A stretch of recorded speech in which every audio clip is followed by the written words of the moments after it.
10x your service design offering with Smaply. Take 20% off any order with This Is HCD 20 off. Let's superpower you and your design team's potential. Sign up at smaply.app. Enjoy the episode from your friends at Smaply, helping support This Is HCD podcast. Have you ever heard of an organization that after those 6 months goes back saying, hey, let's see whether the business case actually is proven to be right? No one does that. Hello and welcome to This Is HCD. Our goal is to have conversations that inspire and help move the dial forward for organisations to become more human-centred in their approach to solving complex business and societal problems. Now, if you like what we do at This Is HCD and want to help us, there's a few things you can do to just get started. Number one, you can leave a review wherever you're listening to this podcast, and it only takes a couple of minutes, but it's one of the most important things you can do to show support. Number two, you can become a patron. You can get an ad-free stream of the podcast for as little as €1.66 per month, and also get a shout out as a thanks on the podcast as well. There's other plans where you can get exclusive items too, and all the money goes directly to editing, hosting and maintaining our website, which is now a repository for human-centered design goodness with over 220 episodes. In this episode, I chat with Marzia Aricò, Design Director at Livework in London and based in the stunning city of Rotterdam, and we chat about service measurement and some of the work that Marzia and our colleagues at Livework have been doing to help move the dial forward for organisations in this space. It's a fantastic conversation and totally enjoyed connecting with Marzia. Let's jump straight in. Marzia Aricò, I am delighted to have you here and welcome you to This Is HCD. Long time admirer, first time caller, as they'd say. But, maybe to kick off, tell our listeners a little bit about yourself and where you're from. Hello, Gerry. I'm from Sicily, the very south of Europe. Yeah. But I live in Rotterdam, the Netherlands. Wonderful. And tell us, how would you describe what you do? Well, I'm incredibly passionate about design. This is what I've been doing for my entire career. Yeah. I've been studying design, practicing design in very different forms. And at the moment, I'm design director at Livework Studio in London. Okay. So what I do is, fundamentally working with clients, listening to challenges, coming up with, ways to tackle those challenges that is somewhat future-proof and design-based, design-led. Yeah. Before we were chatting, because I haven't actually spoken to too many people in Livework over the years. I think I might have one or two. But how you framed Livework to me was kind of a different and a very forward-thinking approach to retaining identity. I guess. Would you mind discussing that a little bit more around the size of the practice and how the practice runs? Because I think that could be really interesting for the listeners. Yeah, sure. So we have 3 studios at the moment, London, Rotterdam, and São Paulo. We have chosen to keep the studios quite small. The London studio is about 25 people, Rotterdam is about 30, São Paulo is a bit larger. Mm-hmm. And fundamentally, there is a choice that we made a few years ago when we decided not to be acquired by any management consulting firm or large bank or /tech company you name it, because we want to be able to work on the things that interest us. We want to be able to do it in a time frame that we deem reasonable. We don't want to end up in a machine that pressures you to just deliver a 20% growth a year at whatever cost. We are a bunch of nerds in love with design. Sure. We just want to make sure that we do projects that, are meaningful for us, where we can see impact, and we want to be able to say no when we don't see that, where we don't see meaning, where we don't see the impact that we want to see in the world.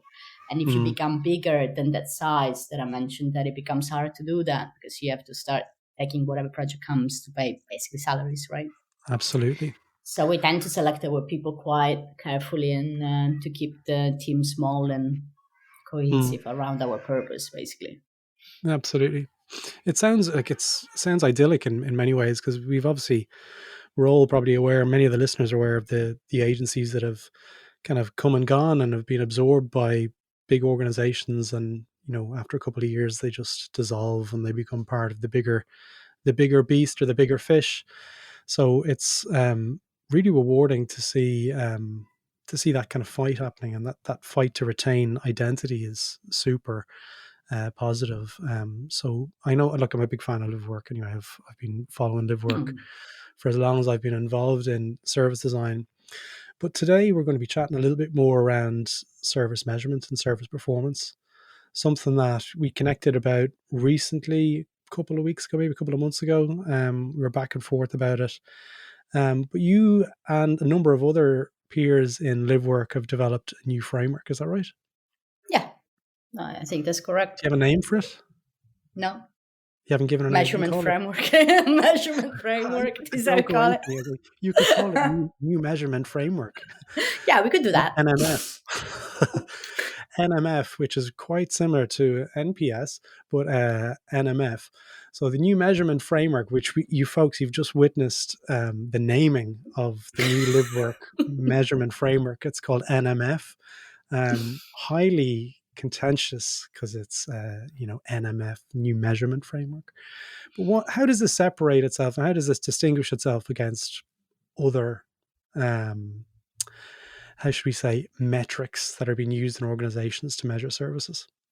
We have taken an outside-in service-led perspective to this. A lot of, we've, in our experience in the past, 10 to 15 years, a lot of organizations have came to us saying, hey, we have this objective. We want to be number one NPS cross sector. And my answer is usually to what end?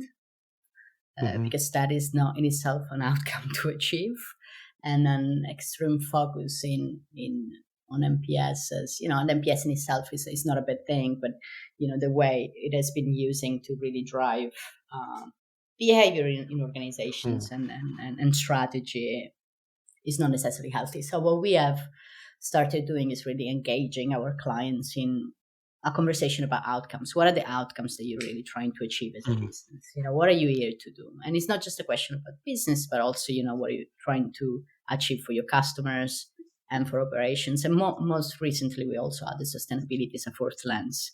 And so forcing that discussion about outcomes and not metrics has been proven for us and for our clients a very illuminating one, refreshing one, because you really start using a language and a level of conversation that engages multiple stakeholders from different perspectives and really aligns around the thing that you're there to do. Yeah. And we try to anchor that to a life cycle view, so an end-to-end view of what customers are trying to achieve. Okay. So for any established service designers out there, they're probably bobbing along kind of saying, yeah, this is kind of what we've been talking about for a long time, having the life cycle view and have an outcome at the end of it that's measurable.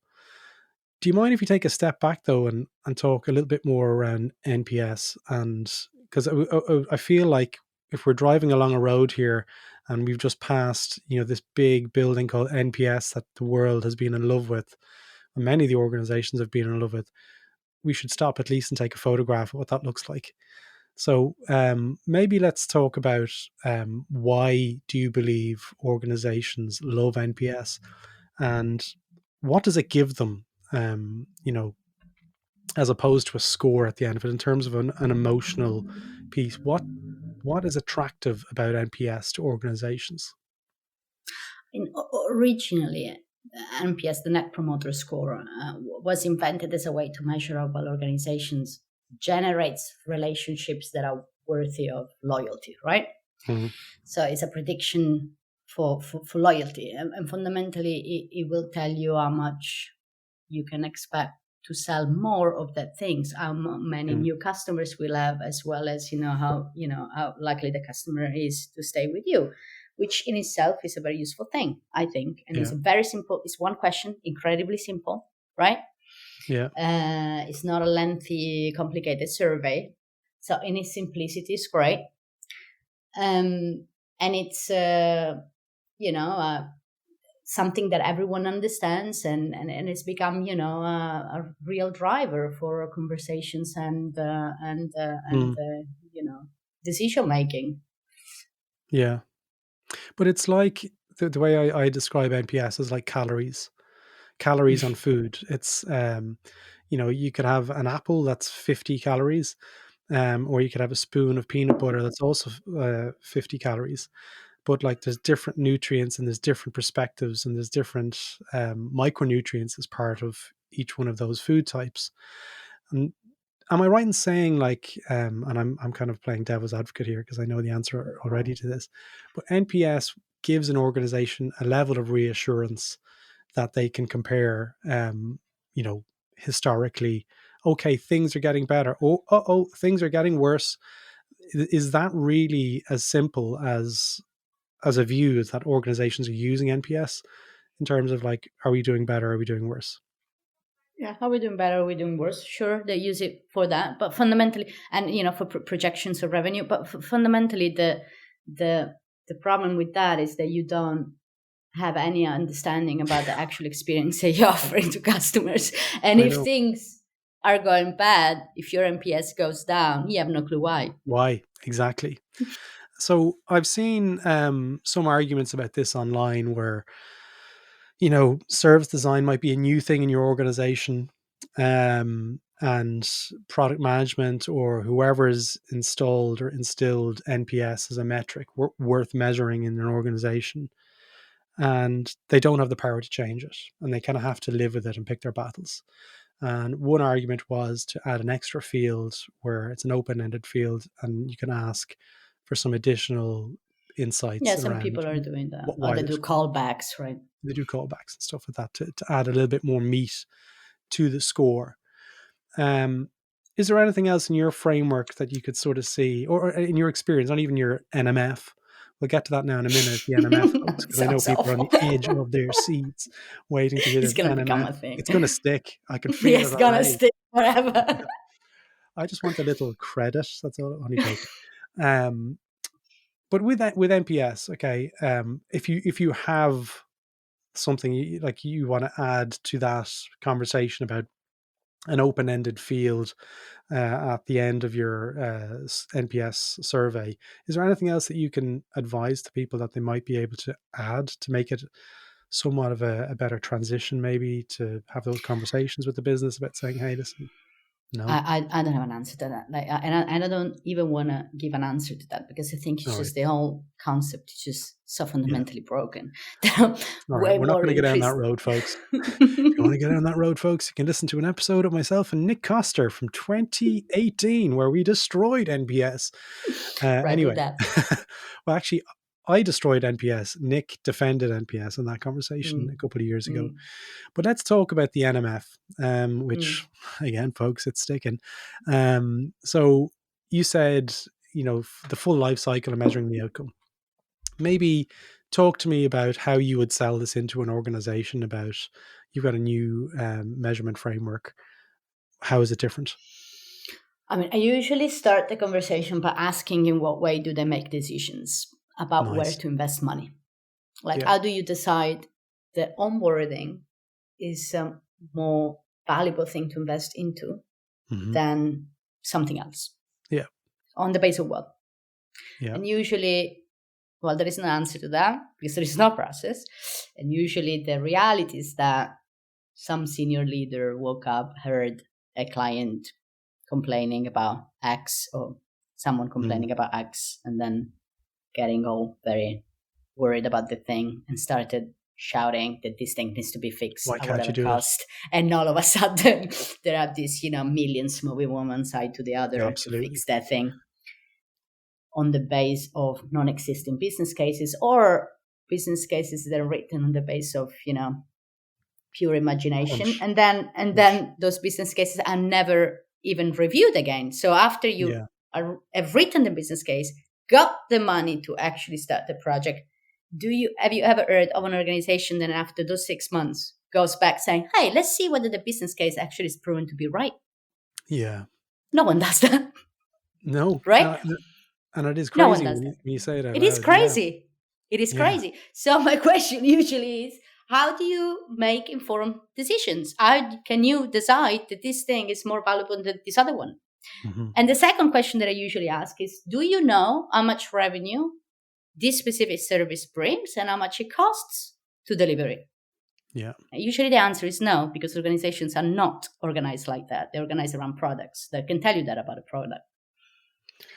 But they cannot tell you that about a service. Tell you that though, Marzia. About a product, yes. But about a service, that is a bit more difficult, because there is no service owner, is it? There is a product owner. But a product is a service, isn't it? I don't agree with that. You don't agree with it? No. Why do you say that? We're going to have to. No. Why do you say that? Why do you say that? It's a conversation for another episode, I think, because we could easily go down that road. There's two schools of thought on it, but we're going to keep that one for a second episode. I think there's enough here to talk about a second episode. So your argument is that a product is a product and a service is a service. A product serves a service, and a service is served by multiple products. Yeah. So a product can be a service in itself, fine. I mean, in this micro world, but fundamentally, if you have a service view of what you are delivering as an organization, a service will be supported by multiple products. Yeah. So okay. We're saying the same thing. We are saying the same thing. Okay. We are saying the same thing. So we don't need a second episode. We don't need a second episode. Okay. So that's usually my starting point. Starting point is, how do you make decisions, and do you know how much money your service generates and how much money costs to deliver it? Absolutely. So usually the answer is no to all of those things. Yeah. So then my follow-up is, let me show you something. And then that something is usually with NMF. It's usually a service architecture. So I'm not even going to measurements yet. I'm going into the land of, let's draw a map of the services that you offer as an organization, because in 15 years I've been working in this specific field. I've never seen an organization that has a list of the services that they offer to their customers. What are these services and how they connect to each other, and what are the journeys that support those services? Do you have that in one picture? Yeah. Do you know what are the products that actually are supporting those services in one picture? That one picture usually doesn't exist. They usually have journeys, right? They have journeys, which for me in my head is a level one. It's a level one, right? But the picture that I'm talking about is higher than that. It's a level 0. It's like a higher level of abstraction. Yeah, a zoomed out perspective. So we usually start building that picture of the architecture of the services that an organization delivers. And then on the base of that, then we start saying, okay, can we just on the base of this start reflecting on what are the outcomes that you're trying to achieve? Yeah. That usually takes quite a long time and quite a lot of alignment, because different people in different pockets will have a very different view of it. So you will start with a list of probably 20. And my usual approach is to really push them to reduce that to a maximum total of 9. So what are the actual top 3 from a customer perspective, from a business organization perspective, and an operational perspective? The top 3 outcomes that you're trying to achieve. What is your focus? Where is the energy of the organization? Then for sure there will be others, but can we just focus on the most important things right now? And once we have agreed that and we have aligned around it, then we start looking for signals. What are the signals that can tell you whether you're reaching those outcomes or not? And it doesn't have to be a metric yet. It could be like an indicator. What is an indicator that can tell you whether you're achieving that outcome or not? And then on the base of that, we start picking specific metrics. And that one of these metrics could be very well NPS, depending on the outcome that you're trying to achieve. But then you need to understand what that thing is linked to. Right? And that link usually doesn't exist. Could it be linked to OKRs, presumably? Yeah. Could be linked to a million other things. Okay. And so if it's a metric that they are already measuring, great. If it doesn't exist, we start measuring it. Yeah. So you're agnostic to the method of measurement, really, in the new measurement framework. You are agnostic to whatever measurement tool. Yeah. So it's as long as it's clear what it's as long as it's clear and flexible. And I mean, the most likely operational metrics that you're seeing being measured, apart from cost, reduction tell me what you're seeing there from an organizational perspective on the organizations that you've tested this with. From an operations perspective. Yeah, from an operational perspective, what are the things that Well, they're resolution times, head count, right? Those are the exciting ones. the exciting ones. I remember I was only recounting to a friend who was over for lunch on Friday. Years and years ago, I went to when I came home from Australia. Actually, I had an interview in a consultancy, not going to be named. And I sat down and they're like, okay, so service design, talk to us, Gerry. And I go, okay, how would you make 12,000 people redundant with service design? Oh, fun! Yeah. And I went, okay, well, before we get into that conversation, I want to define service design because I think there might be a misalignment on understanding here, I said. So, and they were like, but actually there is a way to go about it because, to be honest with you, I mean, okay, fine, that horror. But the reality is that through the service design work, a lot of the time, we really manage to uncover real efficiencies, right? Yeah. Duplication of work, people doing the same projects into different probably I mean, even the same role, and people don't even know, right? I know what the problem is, but actually the question. Like over the years, I've really processed that question. I kind of say, where did it come from? So I think there was probably a little bit of rationale to it. But the effort to get to that point was far too greater than me wanting to go down that road, to be honest, at the time. But my answer would be to what end, right? I mean, I think that is the interesting thing. To what end do you want to do that? What is the thing that you're trying to achieve here? Which is usually the exactly question that I ask when, at the beginning of any, they come with all of this reduction of 15% of personnel or number one NPS. To what end? Like, what are you doing? Yeah, I mean, what are you here to do? What do you want me to do? What do you want to do? Unfortunately, because that is already a solution, right? Reduction of personnel, of employees, it's already a solution in itself. So you're coming with a solution. Yeah, their perspective was selling efficiency, and reducing headcount was one way to do this, and leveraging technology, and it goes back to the Livework, retaining their identity and taking on the work that they want to do. I was like it was a juxtaposition on how I was seeing design at that time. I was like, well, that's not how I see it. I want to see it like this. But we deviate a little bit more, so I want to focus more on the new management framework or new measurement framework. You can see called NMF, which I'm really starting to like, folks. I've just bought the domain newmeasurementframework.com. Joking. So for an organization that's, say, low mature, okay, because if they're so rigid and they're using NPS as their kind of the golden egg, it's the thing that's giving them whatever they want, because they can interpret the data in whatever way they look at it. They can, and they're maybe not mature enough to be able to push a design kind of approach to solving this.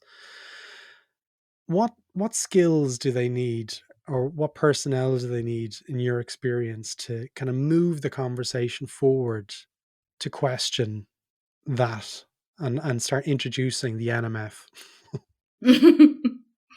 I mean, because that's the big thing. There's people listening here and they say, well, my organization would never. Yeah. And that's the conversation in design that I'm really interested about, because what you measure is a sort of a direct indicator of how you value the customer relationship and the customer experience. And too often we're too stuck in the weeds and we're just fixing buttons, and we're not looking at the actual structural thing of the ecosystem. And that's where we need to have the conversations up there, and really providing the visibility of how everything is hanging together, and how much it's costing and what's it giving us and why we're doing these things, and decision-making frameworks and these kind of pieces, but what do you say to those people who are in that situation? They're in that boat at the moment, and they've got, an old schooled person who's still looking at the NPS score, smiling every month. Yeah, I wouldn't really focus on the NPS and not start from there. I mean, I think the very measurement conversation, and this is where I was trying to get to my story, where do you start? It will come when the moment is right, but I wouldn't start from that. NPS. I wouldn't start a conversation from NPS. Let's change Exactly. NPS, because no one will listen. Why would they? No, because you're all told them they're stupid. You're effectively saying you're all stupid, and you read McKinsey, you will learn that half of the FTSE 500 probably is even more than that. They're all using it, so why not? It's a best practice. Yeah, and they can point to that, and you can't. So it's not a battle that you can fight, not at that stage, Yeah. And it's a question of Great creating a journey, a trajectory towards that moment. Another conversation, a separate conversation. Yeah, it's literally a trajectory that requires, what are the things that need to be true in order for me to have the conversation. And also, you can start small. I said, start service architecture, higher level of abstraction, but you can do exactly the same thing at a journey level, at a way lower level of abstraction, and start really proving how, in a very smaller scale, how something like this could work out. While the organization, because the reality is that a lot of these people, like designers, CX practitioners, they try to re-engineer the plane while it's on flight, and that's a very hard job to do. And you cannot do it all at once. Yeah. Because you're going to crash, so you have to do it in pockets. It sounds in some ways, and I mean this in a compliment, because Mark Stickthorne has a framework called Journey Map Operations, where it looks at the various levels of Zoom and how they're interconnected, and you've got the sub journeys and stuff like that. And it's a management framework. It sounds like yours is a step after that, and like Journey Map Operations is a fantastic way to get that visibility, and then the NMF could come in after that, and again get. But I also love the movement that you had when you said I'm that. trying it's to like sell this it. Cool. I'm trying to really get it in there, like as if it's wedging itself into the conversation. So the NMF is something that comes after that, like, because if anyone hasn't seen Mark Stickthorne's Journey Map Operations, do check it out. It's a great course, but it's a really solid foundational principle way of looking at services in terms of at the various Zoom levels, because people get nosebleeds when they get at Zoom level 1 or Zoom level 2, and they're like, wow, okay, this is amazing. But I think this agnostic approach could be something that is really interesting to people who've maybe taken that course, who have seen Mark's Journey Map Operations framework, and it could be a really nice thing to introduce. So like maybe after this conversation, I'll connect both of you to continue this conversation. Nice, yeah. But I think overall, if people want to read more of or find out more about NMF, how might they do it, Marzia? Well, Livework website. We have Livework. See, it's up there. It's up on the blog, is it? The Livework blog. Yes, there are a few articles on it on the website. Or just send me a DM on LinkedIn. You're on LinkedIn, so your LinkedIn will be in the show notes. Okay. And people can connect with you directly. Can connect with me directly. And I'm sure all our listeners are probably kind of nodding along saying, I'd like to hear more of Marzia. So maybe we'll have another chat at another point about other topics, because I've thoroughly enjoyed you giving me your energy and your insight and your openness about all things service measurement. So thanks so much for your time today, Marzia. Well, thank you. It was real fun. There you go, folks. I hope you enjoyed that episode. And if you enjoyed it and want to listen to more, why not visit thisishcd.com, where you can learn more about what we're up to and also explore our courses whilst you're there.